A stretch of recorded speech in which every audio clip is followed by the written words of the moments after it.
Hey everybody, and welcome to Epic Everyday, our weekday podcast about creating margin in the moment from the inside out. Basically, it's for busy, stressed out Christians who want more than that, who want to have that margin and instead of living in stressed out land. Yeah, and we don't go seeking it. Like the inside out thing's important. You know, these things grow out of our spirit, which is a gift from God. And from our relationship with Him, we can find freedom and abundance and peace, like you said. Yeah. Or did you say it? No, but I've said it before, so yeah. We'll let it count. Anyway, I'm Liz Frerichs, and this is my husband, Evan. Good morning. And we're so glad you guys are here with us today on this wonderful Tuesday.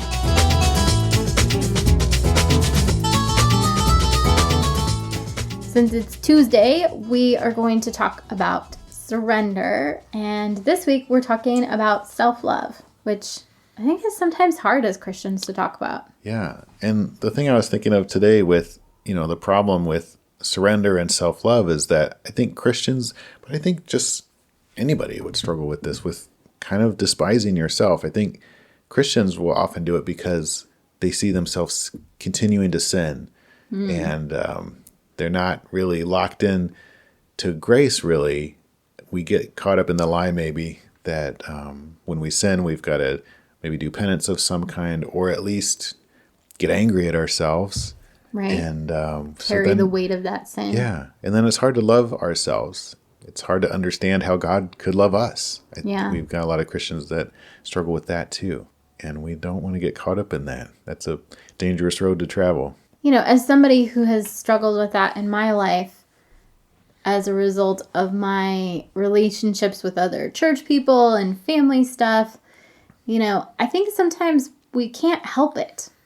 Like, we're just stuck in that place, and it's hardwired into our brains, and it takes work to get out of there, Oh, yeah. But in some ways, that makes me kind of happy. Like, we don't have to do it perfectly the first time around. We're not expected to just magically value ourselves and magically see ourselves the way God sees us. Part of surrender is saying, yep, your view of me is correct, even though that is not the way that I feel about myself. Yeah, and we're trusting that God's idea of what's happening is true, and that ours is false, and that the grace that He's provided is really grace. Like, it's not just kind of some grace mixed with a little bit of penance here and there. It's right. It's 100% grace for 100% of our sin, and that's because He loves us. I think we can also get into, if it's not even a sin issue, we could get into this when we're just seeing our flaws and our shortcomings and the mistakes we make. That could lead to self-loathing too. And when we do that, that's us engaging in shame. That's us having a distorted view of ourselves too, where we can't love ourselves. Right. Well, and I think sometimes we don't even recognize that we're reinforcing that distorted view. I was thinking about how so many women, myself included, have walked past a mirror and the only thing we see are the things we don't like about ourselves. Like, we don't even see the things that we do like about ourselves. Sometimes we don't even have things we like about ourselves, And I think culturally, since we're constantly held up to this, women should look exactly like this kind of ideal, one that's pretty much impossible to meet. Yeah. You get in the habit of looking at yourself and going, I don't measure up. I don't measure up. I don't measure up. And I think we do the same thing, emotionally and spiritually, not just physically. We look at ourselves and go, oh, I'm not as friendly as that person. I'm not as sweet as that person. Yeah, hospitable. Right, whatever it is. Yeah, well, we might read the Bible. I mean, the Bible's full of commands, right? And it's full of the teachings where Jesus is like, do this. But He doesn't just say, you figure it out and do this. He says, if you love me, and because I love you. And it's based on a relationship and the power of the Holy Spirit. I mean, we're talking about fruits of the Spirit here. Right. Love is a fruit of the Holy Spirit. But it can definitely feel overwhelming. Right. When we're like, well, I've got to do this. I've got to measure up somehow. Right. Well, and it was so revolutionary for me to recognize that because love is fruit of the Holy Spirit, that means that loving myself is only possible in the power of the Holy Spirit. I mean, I always recognized like, oh, I can't love other people by myself, but I never thought like, oh, I need God's help to love myself, you know? It's amazing to me to think about that. God never, he doesn't despise us. He loves us while we are yet sinners. He loves us when we're Christians and we continue sinning. And like you said yesterday, we're to love others as we love ourselves. So we've got to work at that. We really, Brene Brown talks about how you can't love anyone else more than you love yourself.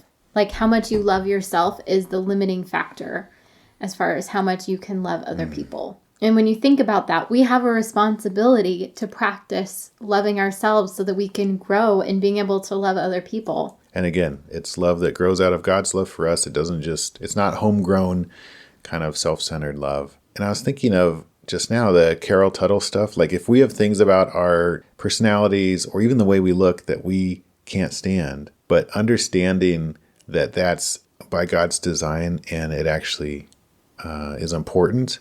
I think that's one thing I picked up when going through the Carol Tuttle personality thing. And it has a lot to do with how you look too. Like, she uses it to talk about style. She has a really great personality system that's based, she calls it her energy type system. And it was so fascinating to me because everyone who has this specific type of personality also has specific types of facial features. Mm-hmm. So it's just one of those, like God gave you the specific body that he gave you on purpose. And your personality is written on your face. Yeah. You know? And I think often, Christian or not, there's things about our personality that we feel like are not valuable or they don't work well in society or something. And so we spend all this energy making sure we don't do that. You know, well, like if we're an introvert, we're like, I've got to be an extrovert or whatever. I think one of the great things about her personality system is she talks about how there are strengths and weaknesses for each personality. For instance, I'm a type 4. She's got 4 different personality types. And type 4s, their big thing is making sure things, how can we do this better? They're always perfecting. Tweaking and making suggestions. Yeah. Exactly. And so recognizing that can be a strength if I'm in a situation where I can be like, how can I make this better? It can be a weakness if I look at it and go, oh, I'm going to criticize this person because, geesh, like to me, I don't know, we had this conversation after we started taking this particular personality test. Like to me, if there's a problem, it's like outlined in flashing neon lights. Like I can't ignore it because to me, it's like just in my face all the time. You didn't watch, this is an aside, but the Murder on the Orient Express, the Hercule Poirot, he talks about that. Like he is so fine-tuned into the way things should be, is that when something's not as it should be, it stands out like a neon sign, like you said. And that's how he solves crime. So maybe I should become a crime detective solver. Yes. Yeah, I think you'd be good at that. So anyway, every personality has its strengths and weaknesses, and we have to embrace the fact that it can be good or it can be bad. It's up to us how we use our personality. Yeah, I think so. For a practical step here, one thing I feel like has helped me so much, and I pray this for myself and for my family, is that we would see ourselves the way God sees us, because that's really the standard. Right. Understanding with that God made me a certain way. He made me with a big nose, and I'm a type 2. And those can be, I don't know about the nose, those can be strengths. But understand that God is just not like kind of goofing around. He's doing stuff very intentionally. Yeah. He loves me and he sees me a certain way. And I want to see myself that way.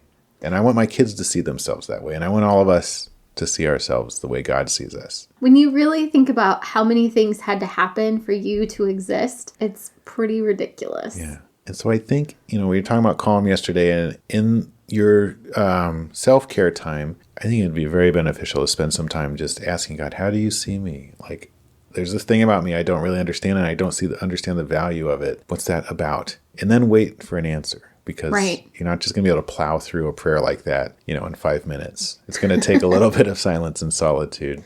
Right. And you might not get an answer that day. That's right. I was thinking about Amy Carmichael, how, she prayed for years and years that she would have blue eyes instead of brown. Oh, yeah. When she was a little kid. And then she ended up being a missionary to India, and she would dye her skin and then pretend to be an Indian and go rescue these little girls from being sold into slavery. If she had blue eyes, she had blue eyes, she couldn't have done that. All right. Well, hopefully that gives us all something to think about. I know that's an area that we both work on because we want to see ourselves the way God sees us and to appreciate the good things about ourselves. We love you guys and we're praying for you. As always, pick whether today is going to be awesome or not. Whether you're going to strengthen those neural pathways for seeing the good things in your life or strengthen the neural pathways for seeing the negative things in your life. Yeah, you kind of see the things you practice seeing. Exactly. Thanks to everybody that's been sharing the show and listening to the show. We really appreciate it. If you have found this podcast helpful, please do continue to share it. And come back tomorrow, and we are going to keep talking about self-love and talk about being centered and how those work together. Yeah, we're going to talk about being who you are. God, like kind of what we said today, God made you, and that's the person we want to be. And that's very important. All right. Have an awesome Tuesday, you guys. See you later.